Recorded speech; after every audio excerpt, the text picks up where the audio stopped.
Welcome to Re Godisa Botswana, the podcast that takes a deep dive into the Botswana's investment and trade landscape. Today, we're taking a deep dive into the Trade Portal. And to take us along on this journey, we have the manager Trade Portal, Mr. Mogakolodi Olefile. Hi. Hi, Miss P. How are you? Finally, somebody who calls me Miss P. Oh, yeah. I have had all my guests on me, but thanks for that. I feel alive now. I know I just said that we're going to take a deep dive into the Trade Portal, and no better person can take us down that hole other than you. But I think before we even do that, what is the Trade Portal? Oh, yes. Botswana Trade Portal is an online platform that Botswana Investment and Trade Center came up with. Yeah.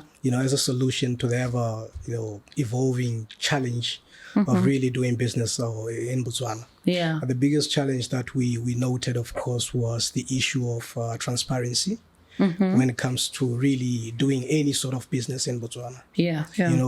That alone would attract such things as high costs in doing business, Yeah, so we came up with this platform to try and reduce that that challenge and make it easier for the different businesses that exist in Botswana to do any sort of trade, any sort of business, any sort of import-export business here in Botswana. Yeah. So the system basically,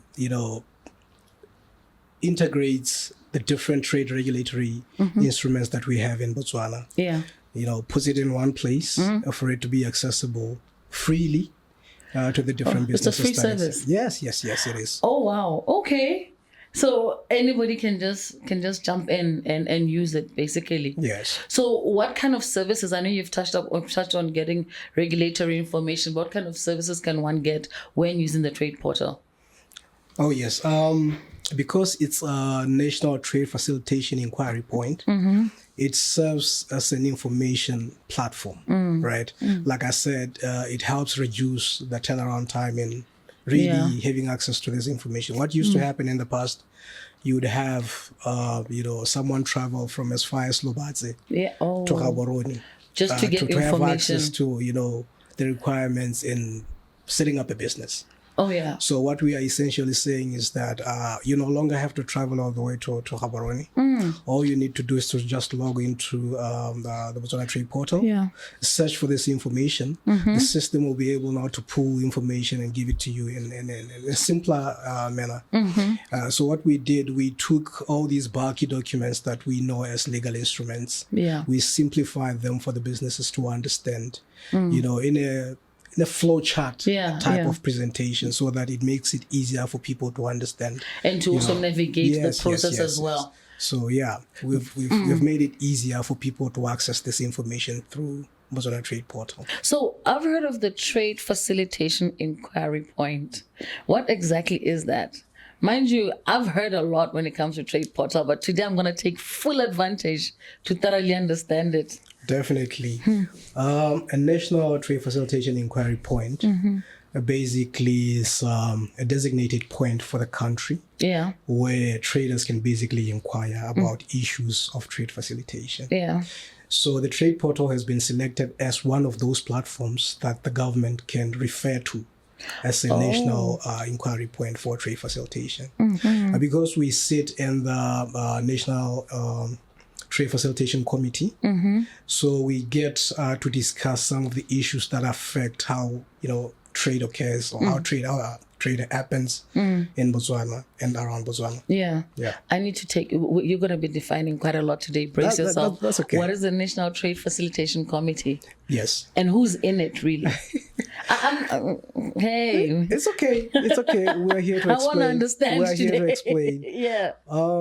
Trade Facilitation Committee is a body where, trade regulatory entities get to convene to discuss issues that affect how, business happens in Botswana. So is this international? It's local? It's international in the sense that each and every country needs to have one to ensure that, issues of trade are unlocked where there's any blockages. And that, Botswana as a country, for instance, we comply with the requirements of what is known as the Trade Facilitation Agreement.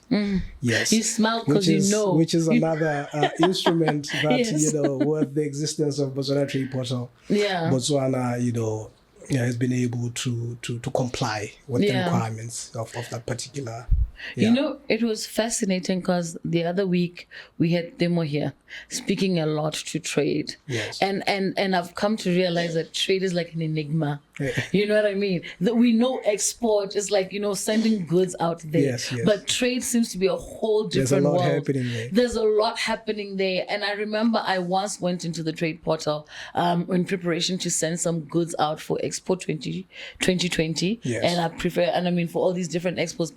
And I was told that when talking about the services, I found out that you can even connect to your BURS and get HSN numbers? HS codes. HS codes, yes. And it's like they have, people don't understand, there's a code, you can get all the different codes all the commodities, in there yes. for every single commodity. Yes. And that's the kind of, when we say there's information in the trade portal, it's to that minute detail. But now, how does it work in terms of other stakeholders? Or is it just purely BITC alone and we're just getting all this information and then we're putting it into this portal? Yeah. The way it works is, well, at least for us, to remain sustainable as a trade facilitation entity. Yeah. We needed to set up a management a structure. Yeah. Right. Here in BITC, we have the management team, which is the manager and the data administrator for the trade portal. Yeah. We also have an extension of us. And the different regulatory entities. Yeah. When you talk about customs, you talk about BOMRA, Ministry of Health, Ministry of Lands. These are the people who are responsible for regulating trade in Botswana, right? So basically, information that sits on the trade portal belongs to them, right? Yeah. So there was no other way of really managing this platform without having them as part of the management structure. So we have what is known as the focal persons, who are basically the people responsible for managing content on the trade portal. Okay. The people who are responsible for managing inquiries as they come in through the trade portal. I see what you mean, yeah. People who are also responsible for basically marketing and promoting Botswana Trade Portal. Okay. Right. So these are the people that we work with on a daily basis. But before the formation of the focal persons committee, there was what was known as the steering committee, which was basically formed by your directors, your senior level. Senior management. Yes, in the different regulatory spaces. Those are the people who were basically responsible for setting up the trade portal. Okay. Just out of curiosity, you've mentioned BOMRA, you've mentioned Ministry of Agriculture, right? What other stakeholders do we have in there? Those focal persons, that from which entities? I'm assuming the fact that I saw information from BURS is also there as an entity, as part of the focal persons. Who else do we have in there? We do have a number of stakeholders in there. We have GEPCON. Really? Container terminal. So with GEPCON, other entities are pretty easy, but GEPCON? Yes, GEPCON. What do we get from GEPCON in terms of information? A lot of things. When you talk about the import-export business, there's no how you can leave the likes of GEPCON behind. Yeah. They fall squarely within the framework of the cross-border business. Oh yes, operating as a mainland dry terminal. Okay. So it only makes sense to have them on board. Are they the connecting bit between us and maybe our dry port in Namibia? Actually, they operate the same way with Sea Rail. Okay. If you're talking about Sea Rail. It's just that Sea Rail is in Namibia. And GEPCON is here. But they're basically one and the same. So get dry port there on. Yes. Okay. So with GEPCON, they currently have some of the clearing agents housed within their premises. Okay. So those are the kind of stakeholders who would normally like to engage on a different issues affecting the movement of goods in and out of Botswana. Oh, okay. So it makes more sense for us to have, GEPCON. Would they come in at a point like where we see all these containers? If you've gone to buy stuff abroad, I won't give any particular country mention, but if you filled in a container, is that where they come in? Like, do they facilitate that container coming into the country? Yeah. Oh, they do Even that. exporting. Yeah. You can export through them. Okay. So they are that important. I learned something new. No, honestly, it's fascinating to know how many things happen in this country. Like I said, trade That a lot is of a people huge, are not aware of. Yes, that a lot of us are not aware of. Yeah. And I know that I would like for you to just take me on a journey of how I'm a business person, how I can get service maybe for quality management, right? If I want to know more about quality, I'm sure Bob's is our partner in that regard. Definitely. So what journey would I take if I'm logging on to the trade portal to get information on my product? Let's say it's a food product. Yeah. The one thing that maybe I might have forgotten to mention is that the trade portal is solely based off of the tariff book. Okay. Which is a standard that we use the world over to categorize commodities. Okay. Right. So the tariff book alongside compulsory standards are some of the instruments you would find on the trade portal. So the first thing would be for one to basically search the trade portal to find out a specific standard for the specific commodity. And I'm sure the search is pretty straightforward. It's searchable, yeah. We have keywords all across the database of the site. Yeah. So it should be easy to get whatever a specific as long standard. as you know what you're looking for. But if it happens that you don't get the standard that you're looking for, you simply go to the contact us form. Right? It's a very simple form. You just key in your details there and then put down your inquiry. I'm company so and so, an individual. Yeah. I'm looking to find a standard on this particular commodity or product, and this is what I'll be needing it for. Right? Yeah. And then what normally happens is we would contact Bob's directly. Okay. Right? On the business's behalf. Yes. Because remember, we have a set turnaround time that we would like to stick to 3 days. And not meaning that would wait Do the you 3 really days. stick to 3 days? No. Are we counting in weekends? Oh, No. 3 working days? 3 working days. I always say, let's be specific, guys. 3 working days. 3 working days, 3 working days, yes. But I think with time we will get to 3 days. So, we have that turnaround time set for that specific reason of being able to respond to inquiries in a quicker manner. So we would contact Bob's on behalf of the client, engage them, and then get the response directly to the client. Yeah. Do you connect them to Bob's, or you just get the information and then the client will now know where to proceed towards? Well, it happens at some points that, they might need further information. That's when we relay them to our contact person at and Bob's. Then they handle it but from normally them. we would get a response from Bob's. The back and forth is normally between us and the focal agency. Okay. So that whatever we give to the client, it's credible, useful information. Right? That's where now we work on cutting down the turnaround time for the response to the client. What we're not acknowledging, which we really should, is it might be just a 3-day turnaround time, but you have saved a lot of work calling, you're calling costs Bob's. You don't to the even, company. a lot of costs, even for the individual. You're a business. Good, even if you're to call Bob's, you don't even know what you're looking for sometimes. Exactly. You know you need a standard. You know you need to know when it comes to your particular product. But you might not even know what to search for. So if you jump onto the trade portal, at least you'll start to see words that come together and give you an idea, such that even when you end up speaking to Bob's, you're like, I have this product. I'm seeing this standard and this standard and this standard. Which one is relevant for me?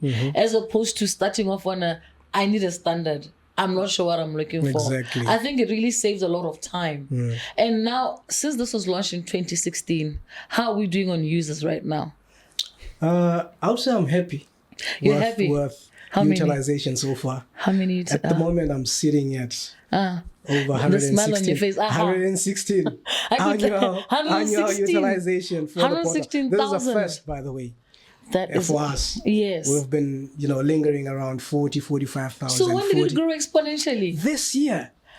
What did you say? What did you do to get it to 116,000? Well, whatever we're doing is working. No, clearly it's working. No, clearly it's working. 116,000. But it's a lot of our efforts in marketing and promotional activities, of course, in collaboration with our key stakeholders. Yes. Like we've had one advert running at the points of entry for December this year, last year. Yeah. This was done through our partner, the Ministry of Lands and Agriculture. They have, display monitors at the different borders. Yes. So we took advantage of that through the partnership, and we had our adverts running through those. Truth be told, if you're a business person, the trade portal should actually be your starting point. Exactly. It really should be your starting point. And is it only for local businesses or even international? You're an investor, you're interested in some information, trade portal? The system is for everyone interested in doing business with Botswana. Even if you're looking to do some research work, a university student looking to find, the regulatory framework of Botswana, this is your point of reference. Oh, brilliant. Trust me, I'm blown away. So now one of the goals of the trade portal is to enhance transparency, right? So how does it enhance transparency, root out a lot of bureaucracy and obviously, deal with elements of corruption and red tape, like I said? How does it manage that? I normally like explaining that one with giving this example where, when the grey imports started back in the day, there Call used them to for be what people know them to be. Let's be real. I'm not going to use that word. But like I was saying, there used to be this term, paperwork. You need to pay for paperwork. Yes. Right? Yes. A lot of us never really understood what this thing was. Right? But you would still pay. True. What exactly were you paying for? Yes. Because what is this paperwork? It's basically forms that should be free. Because if you go yourself, you're gonna get them for free anyway. So someone will come to you, let me do this for you, but you need to pay for this paperwork. And you're right, because it opens up people to scammers, where a person can claim to be something like an agent, as an example. Exactly. And yes, I'm not going to say that there are legitimate agents out there, but not for everything. Just to get you forms. So I can fill in a form for you and then I charge you. That used to be the case. So you would pay 2.5 for paperwork. Oh gosh. And then that was it. You've paid 2,500 pula for forms that you could get yourself for free. You understand? So we're saying with the system now, we have these forms available for free. All you need to do is just to understand the process. It's there for you to understand in simple terms. Just a flow chart. Start here, go there, call this person, fill this form, submit to this office. Anticipate feedback after so long. Exactly. So I think that's where we sort of came in and tried to resolve and solve this problem of transparency. Making it easier for people to understand that you don't have to pay the 2.5. You can simply go onto this platform, download the forms. And if you have to pay, you're going to be told by the entity what you have to pay. If you don't understand the process, you have an option to actually ask. And you will be answered. So that is brilliant. I know. On couple of days, it's gonna form. Paperwork. And it was made to seem like filling in that form was so complicated. Something so complex. I've had a lot of people go through that type of experience.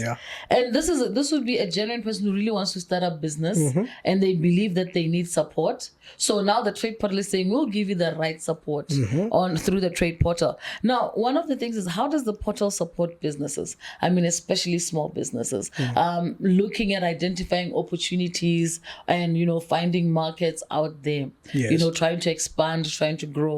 How can the Trade Portal support them?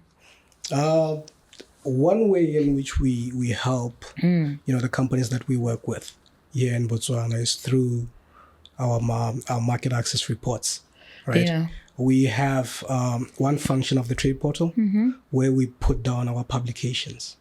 So these publications basically speak to the different opportunities that exist within from our department, which is Export Development and Promotions. Right? Remember, Trade Portal is an extension of the Export Development and Promotions department. So through that part of publications, we are now able to put down a summarized version of a market access report. Say, for instance, you are interested in maybe exporting to Zimbabwe.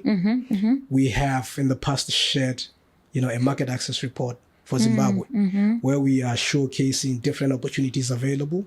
We're not only showing you the opportunities, we're also directly engaging with our partners in Zimbabwe through ZimTrade, about the different regulations for you now to comply into that market. So the partners are not only local, but they're also international. Yes. Wherever there's a potential for partnership, we try as much as possible to reach out so that we get to understand, the regulatory framework of that country, so that it becomes easier for our people to access those markets.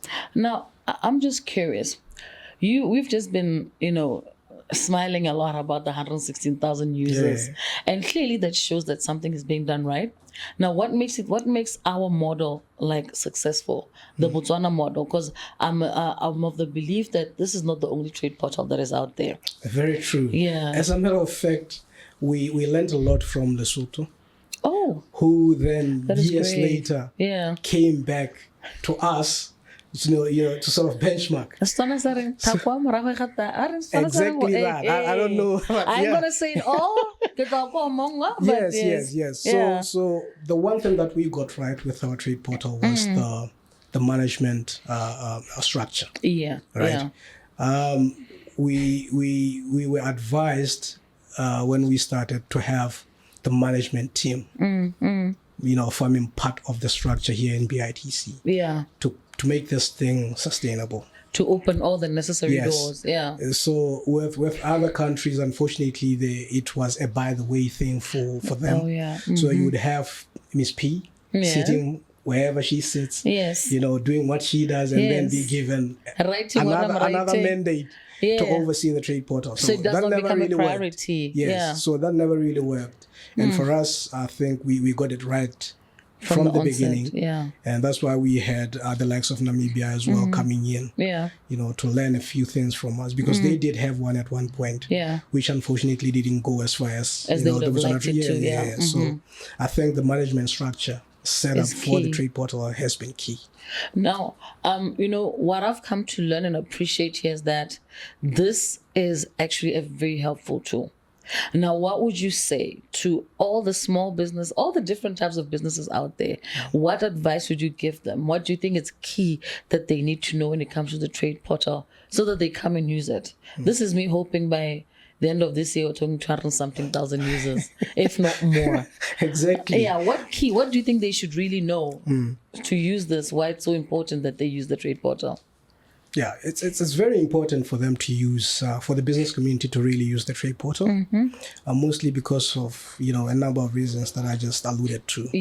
First of all, information is available for you for free. This is a government resource. And that means it's credible. Whatever information that you are going to see on this platform is exactly what it should be. Because like I did mention, we work directly with entities responsible for this information. We also have a specific turnaround time that you stick to. Exactly. So we won't be wasting your time by sitting on an inquiry without engaging with you, updating you all the way. So we value the feedback to our clients, a timely feedback for that matter. So the encouragement is for businesses to really use this system. All you need to do is to simply log on to www.botswanatradeportal.org.bw.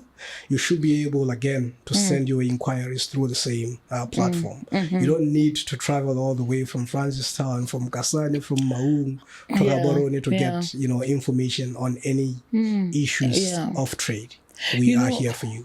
I kid you not. We have been doing the outreach and we've been going out there. And I'm thinking one of the biggest issues that comes up, that's why I used Bob's earlier as an example. And I'm thinking right now, a lot of the questions that our local business community have with regards to quality and with regards to information on standards, the trade portal should be the starting point. And you know what's the feedback we got from Bob's? No. Since the introduction of the trade portal, their walk-ins have reduced in number. And they're servicing a lot of people. No, I can honestly believe that, because when you go client facing, that's what you're going to find out. And most of the time, it's to understand Exactly. You know, it's really to understand what they can and can't do, right? So I think for the key takeaway for the local business community is, before you get up, start with the trade portal. Exactly. And does one just quickly, does one have to register? Well, it's important for us to have your details.